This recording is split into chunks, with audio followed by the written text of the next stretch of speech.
5,000 ની લીડ આપી હતી। મિત્રો, ગઈ વખતના કરતા પણ કાર્યકર્તાઓની વિશેષ જવાબદારી થાય છે કે પાર્ટીમાંથી જ બેઠેલા આગેવાનો પાર્ટી સામે દ્રોહ કરીને આજે પાર્ટીની સામે લડવા માટેનું વિચારી રહ્યા છે। ત્યારે સંનિષ્ઠ કાર્યકર્તાઓની એક જવાબદારી બને છે કે પોતાના ગામમાં, પોતાના બૂથમાં, પોતાના વિસ્તારમાં તમારા બળાબળની ચકાસણી થવાની છે। તમારા જોમ અને જુસ્સાની અહીંયા પારખું થવાનું છે અને એ આપણા બૂથમાં આપણે આપણી શક્તિ બતાવવાની છે કે કોઈ પોતાના સ્વાર્થ માટે ગમે ત્યાં આગા પાછા થઈ જાય। જે ભારત માતાની સેવા માટે સંકલ્પ લઈને ભારતીય જનતા પાર્ટી સાથે જોડાયેલો કાર્યકર્તા ક્યારેય ગમે તેવી પરિસ્થિતિ પણ આગા પાછળ ન થાય।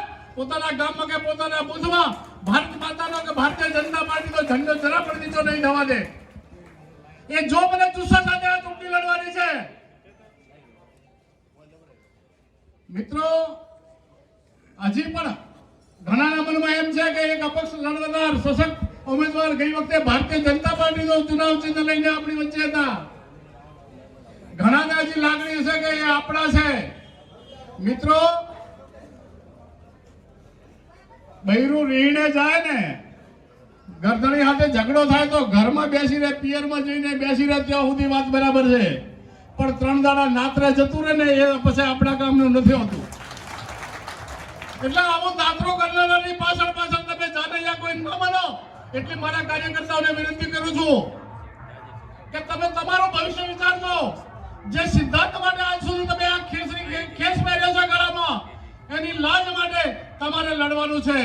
અને જે લોકો ભરમાવાની વાત કરતા હોય, અમે પણ ભાજપના છીએ, અરે ભાઈ, ભાજપને હરાવવા માટે, મોદી સાહેબને નીચો જોડાવવા માટે જે પ્રયત્ન કરતા હોય તે આપણા ક્યારેય ન હોઈ શકે।